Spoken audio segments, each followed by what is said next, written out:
ನಮಸ್ಕಾರ ಸೀನಣ್ಣ, ಹೇಗಿದೀಯಾ? ಚೆನ್ನಾಗಿದೀಯಾ? ಆರೋಗ್ಯ ಎಲ್ಲ ಹೇಗಿದೆ? ನಮಸ್ಕಾರ ಸೀನಣ್ಣ, ಚೆನ್ನಾಗಿದೀಯಾ? ಆರೋಗ್ಯ ಎಲ್ಲ ಹೇಗಿದೆ? ನಾನು ನಮ್ಮ ಅತ್ತೆ ನಿಮ್ಮ ಹತ್ರ ಒಂದು ಸ್ವಲ್ಪ ತರಕಾರಿ ತೊಗೊಳ್ಳೋಣ ಅಂತ ಬಂದ್ವಿ. ಇವತ್ತು ಎಲ್ಲ ಖಾಲಿ ಆಗಿದೆ ಅನಿಸುತ್ತೆ.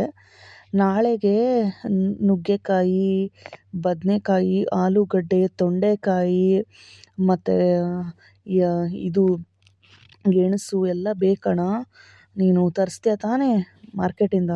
ಓ, ಸರೋಜಮ್ಮನವರು ಮತ್ತು ಅವ್ರ ಸೊಸೆ ಇಲ್ಲಿ ಗಂಟ ಬಂದ್ಬಿಟ್ಟಿದ್ದೀರಾ?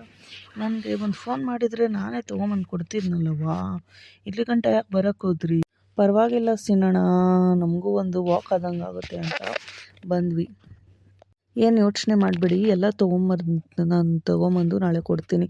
ಇವತ್ತು ಗಾಡಿ ಬೇಗ ವ್ಯಾಪಾರ ಆಗೋಯ್ತು, ಅದಕ್ಕೆ ಗಾಡಿ ಎಲ್ಲ ಒಳಗಡೆ ಇಟ್ಬಿಟ್ಟೆ. ಗೊತ್ತು ಸೀನಣ್ಣ, ನೀನು ಏನು ಯೋಚನೆ ಮಾಡಬೇಡ. ನಾಳೆ ನನಗೆ ಈ ವಸ್ತುಗಳೆಲ್ಲ ಬೇಕು.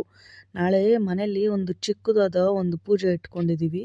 ಒಂದು 50 ಜನಕ್ಕೆ ಅಡುಗೆ ಮಾಡೋಕ್ಕೆ ಬೇಕು. ಅದಕ್ಕೆ ತರಕಾರಿ ಎಲ್ಲ ತೊಗೋಬೇಕು ಅಂತ ನಿಮ್ಗೆ ಬಂದು ಹೇಳಿದೆ. ಬೆಳಗ್ಗೆ 6 ಗಂಟೆಗೆ ನಮ್ಮ ಯಜಮಾನ್ರನ್ನ ಕಳಿಸ್ತೀನಿ, ಎಲ್ಲ ಅವ್ರಿಗೆ ಕೊಟ್ಬಿಡಿ. ಆಯ್ತವ್ವ, ಹಾಗೆ ಆಗಲಿ. ನೀವು ನಿಮಗೆಲ್ಲ ತಂದು ನಾನು ಕೊಡ್ತೀನಿ. ಆಯಿತು, ಹಾಗೆ ಆಗಲಿ. ಆಯ್ತು ಸೀನಣ್ಣ, ಎಲ್ಲ ಚೆನ್ನಾಗಿರೋದು ಆಯಿತಾ? ದೇವ್ರಿಗೆ ಪೂಜೆ ಮಾಡೋದಲ್ವಾ, ಸ್ವಲ್ಪ ಚೆನ್ನಾಗಿರೋದು ಆರಿಸಿ ತೊಗೊಂಬ. ಆಯ್ತಣ್ಣ, ಹಾಗೆ ಆಗಲಿ. ಎಲ್ಲ ತೊಗೊಂಬಂದು ನಾನು ಚೆನ್ನಾಗಿರೋದೇ ಕೊಡ್ತೀನಿ. ಯಾವತ್ತಾದರೂ ಚೆನ್ನಾಗಿಲ್ಲದೆ ಇರೋದು, ಕೊಳ್ತೋಗಿರೋದು ಕೊಟ್ಟಿದ್ದೀನೇನವ್ವ? ಏನವ್ವ ಹಂಗೆ ಹೇಳ್ತೀಯಾ? ಹಾಗೆಲ್ಲ ಏನಿಲ್ಲ ಅಣ್ಣ, ಸುಮ್ಮನೆ ಹೇಳಿದೆ ಅಷ್ಟೇ. ಏನು ಯೋಚನೆ ಮಾಡಬೇಡ ಸೀನಣ್ಣ, ನಾಳೆ ತೊಗೊಂಬಂದು ಕೊಟ್ಬಿಡು ಆಯಿತಾ?